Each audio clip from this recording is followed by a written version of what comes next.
Baik, selamat pagi semuanya. Di sini kita akan memulai kelas kita yaitu tentang materi koloid. Nah, sebelum kita memulai kelas kita, tolong perhatikan sisi kanan dan sisi kirinya apakah ada sampah atau tidak agar pembelajaran kita bisa berjalan dengan nyaman.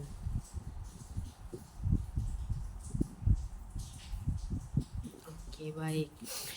Sebelum kita memulai pembelajaran, ketua kelas tolong siapkan kelasnya.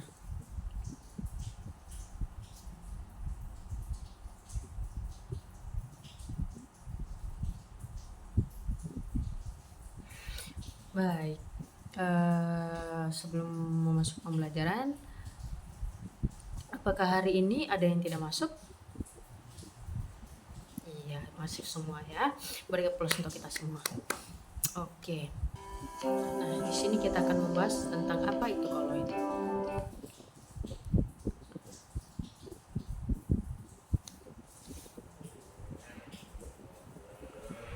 Kita akan membahas sebuah konsep yang sangat penting dalam kimia yang sering kita temui dalam kehidupan kita sehari-hari, yaitu koloid. Nah, sebelum memasukinya, adapun tujuan pembelajaran pada materi hari ini ialah yang pertama, itu menjelaskan apa itu koloid dan membedakannya dengan larutan dan suspensi. Yang kedua, menyebutkan contoh-contoh koloid yang sering kita temui dalam kehidupan sehari-hari. Yang ketiga, memahami sifat-sifat koloid seperti efek Tyndall. Dan yang terakhir ialah melakukan percobaan sederhana untuk mengidentifikasi koloid di sekitar kita. Nah, definisi dari koloid. Sebelum kita melanjutkan, ada yang tahu nggak apa itu koloid? Terus apa saja sih menurut kalian yang bisa disebut sebagai koloid dari pengertian koloid tersebut? Coba sebutkan 1 atau 2 contoh di kehidupan kita sehari-hari.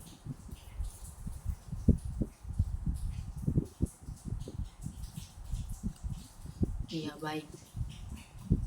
Jadi, koloid ialah campuran yang memiliki partikel-partikel kecil yang tersebar dalam medium, tetapi tidak larut sepenuhnya.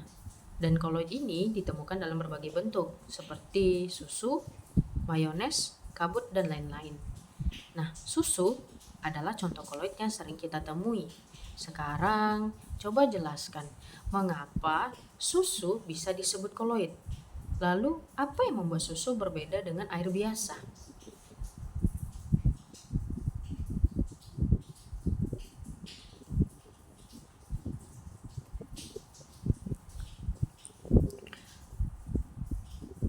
Iya, jadi susu adalah koloid karena mengandung partikel lemak yang sangat kecil yang tersebar di dalam air, namun tidak larut sepenuhnya. Partikel-partikel ini cukup kecil untuk tidak mengendap, tetapi cukup besar untuk tidak larut dalam air, yang membuat susu tampak putih dan agak kental. Nah, secara tidak langsung dari koloid, dari mengapa koloid berbeda dengan air biasa, itu kalian sudah memahami bahwa koloid adalah campuran yang terdiri dari 2 fase, yang mana fase pertama adalah fase terdispersi atau partikel kecil yang tersebar, dan fase pendispersi atau medium tempat partikel tersebut tersebar. Yang mana ini adalah konsep dasar yang sangat penting untuk kalian pahami. Sekarang mari kita bahas lebih lanjut tentang sifat-sifat koloid.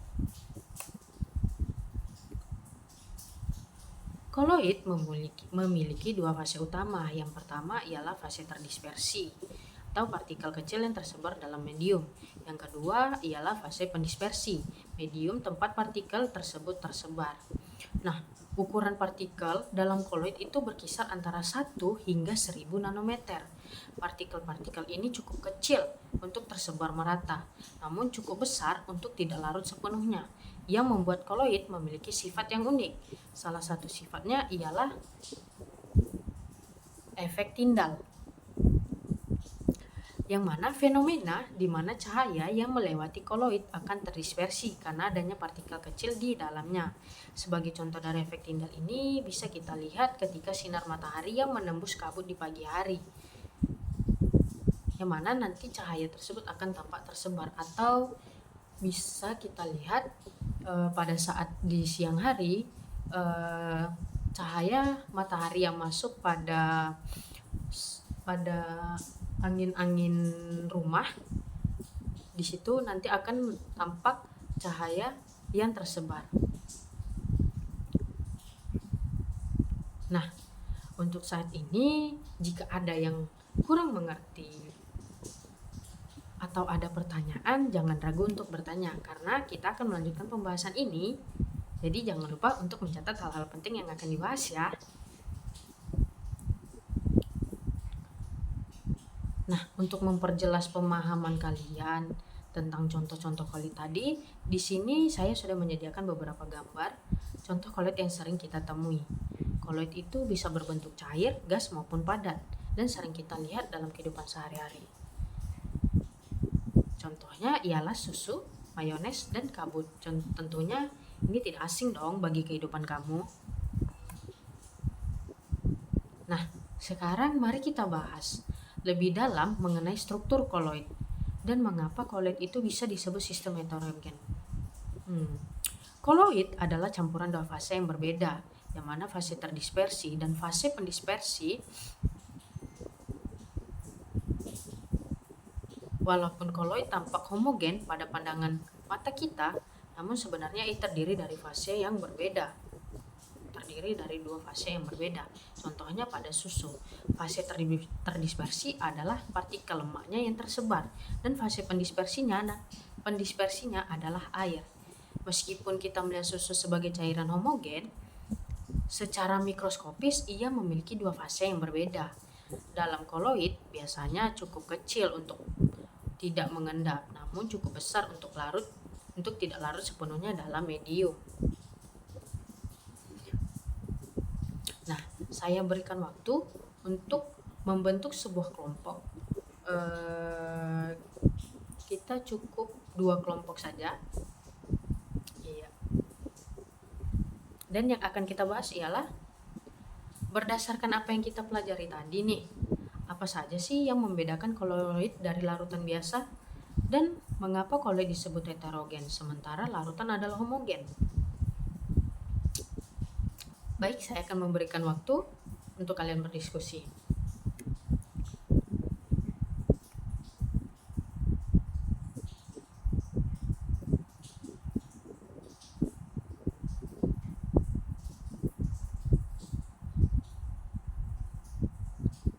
Baik, boleh maju perwakilan kelompok untuk menjelaskan hasil diskusinya.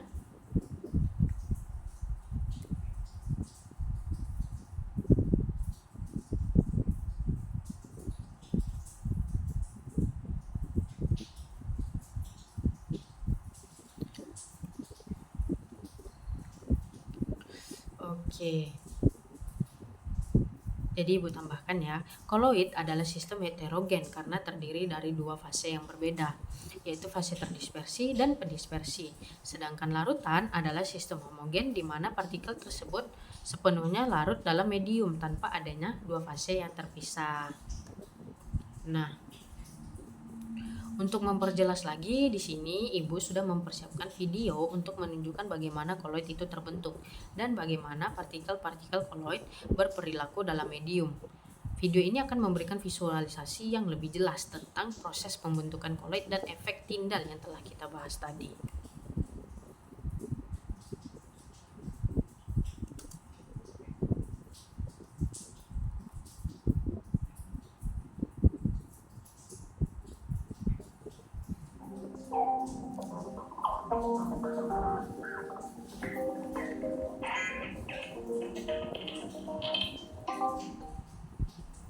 Sejumlah cairan berada di dalam tabung kimia. Seberkar sinar dari sumber cahaya dikenakan pada tabung dari sisi kiri. Dari pengamatan, kondisi cairan masih sama, tidak terjadi perubahan sama sekali. Namun, ketika sebuah layar diletakkan di sebelah kanan, terlihat lingkaran cahaya yang berbeda. Artinya, sinar dari sumber cahaya berhasil menembus cairan di dalam tabung tanpa disadari. Selanjutnya, ganti cairan dengan cairan yang lain. Ketika sumber cahaya dinyalakan, kali ini bendaran cahaya terlihat dengan jelas melewati cairan di dalam tabung. Fenomena inilah yang dipelajari oleh John Tyndall, seorang ahli fisika Inggris pada abad ke-19. Untuk menghormatinya dikenal sebagai efek Tyndall. Cairan pada perlakuan pertama dikenal sebagai larutan atau larutan sejati. Cairan pada perlakuan kedua dikenal sebagai koloid atau sistem koloid. Nah, efek Tyndall hanya berlaku pada sistem koloid. Pertanyaan selanjutnya adalah, bagaimana mekanisme terjadinya efek Tyndall? Pada larutan sejati, diameter molekulnya kurang dari 40 nanometer. Sedangkan cahaya tampak memiliki panjang gelombang berkisar antara 400 hingga 750 nanometer. Anggap saja molekul larutan memiliki diameter 5 nanometer. Dan sinar yang melalui larutan adalah 500 nanometer. Artinya, panjang gelombang sinar 100 kali lebih besar bila dibandingkan dengan ukuran molekul. Sehingga, dalam perjalanannya hampir semua sinar dapat melalui larutan tanpa interaksi. Sinar ini kemudian sampai di layar dan terjadilah pemantulan difus dan spekular yang menyebabkan sinar sampai di mata pengamat. Terlihatlah sinar di layar dengan jelas oleh pengamat. Sedangkan sinar yang melalui larutan sinar sejati tidak terlihat. Pada sistem koloid, diameter molekulnya adalah di antara 40 hingga 900 nanometer. Sekarang ukuran molekul koloid dan sinar hampir sama. Keberadaan molekul koloid ini mampu menghalangi perjalanan dai sinar. Sehingga, sinar akan menyentuh molekul koloid, kemudian terhambur ke berbagai arah secara acak. Nah, mata pengamat akan mampu menangkap sinar yang terhambur ini. Sehingga, cahaya terlihat dengan jelas melalui sistem koloid. Berdasarkan percobaan ini, kita bisa mengambil definisi terkait efek Tyndall. Efek Tyndall adalah gejala penghamburan berkar sinar atau cahaya oleh partikel-partikel koloid yang disebabkan karena ukuran molekul koloid yang cukup besar. Semoga tutorial ini mampu memberikan gambaran terkait efek Tyndall. Dan jangan lupa untuk menonton video selanjutnya. Nah, jadi kira-kira seperti itulah pembahasan dari pembahasan singkat tentang efek Tyndall. Nah, ini eksperimennya dapat kalian lakukan di rumah. Bisa dibilang tugas rumah. Dan dilakukan secara individu. Nah, jadi di sini tuh langkah-langkahnya. Yang pertama, kalian mengambil 2 gelas, satu berisi air biasa dan satu lagi berisi susu. Lalu cobalah mengaduk keduanya dan perhatikan perbedaannya. Diamkan susu selama beberapa waktu, kira-kira 10 menit atau 5 menit. Dan amati apakah ada perubahan yang terjadi. Setelah itu, tuliskan hasil pengamatan kalian dan jelaskan mengapa susu terlihat berbeda dari air.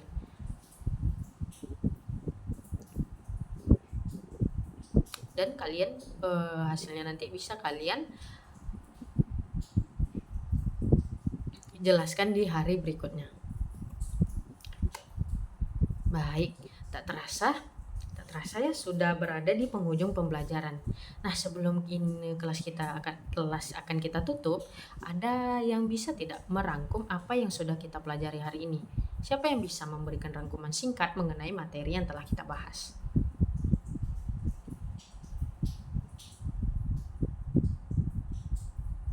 Baik, terima kasih. Saya akan menambahkan sedikit penjelasan untuk memperjelas apa yang telah kalian rangkum. Hari ini kita sudah mempelajari tentang apa itu koloid, yang mana campuran yang terdiri dari 2 fase yang berbeda, yaitu fase terdispersi dan fase pendispersi. Koloid ialah sistem heterogen, yang berarti ia memiliki 2 fase yang berbeda. Meskipun ia tampak homogen pada pandangan mata kita, contoh-contoh koloid yang kita bahas ialah susu, mayones, dan kabut. Susu merupakan emulsi, kabut merupakan aerosol, dan mayones juga merupakan emulsi. Setiap contoh ini memiliki ciri khas yang sama, yaitu partikel yang kecil yang tersebar dalam medium namun tidak larut sepenuhnya. Salah satu sifat untuk koloid yang telah kita bahas ialah efek Tyndall. Efek Tyndall adalah fenomena di mana cahaya yang melewati koloid akan terdispersi oleh partikel-partikel kecil di dalamnya. Efek ini bisa kalian lihat ketika sinar matahari menembus kabut di pagi hari, atau ketika siang hari sinar matahari menembus loronggan angin di rumah kalian yang menyebabkan cahaya tersebut tampak tersebar. Jadi koloid adalah campuran yang sangat penting dan banyak kita temui loh dalam kehidupan kita sehari-hari. Dengan memahami konsep ini, kita bisa lebih menghargai fenomena yang terjadi di sekitar kita dan aplikasi-aplikasi koloid dalam berbagai bidang seperti makanan, obat-obatan, dan kosmetik. Baik, sekian dari pembelajaran kita pada pagi hari ini. Saya ucapkan terima kasih dan jangan lupa untuk mengerjakan eksperimennya tadi. Bisa untuk hasilnya atau berupa dokumentasi bisa dikirim melalui grup kelas.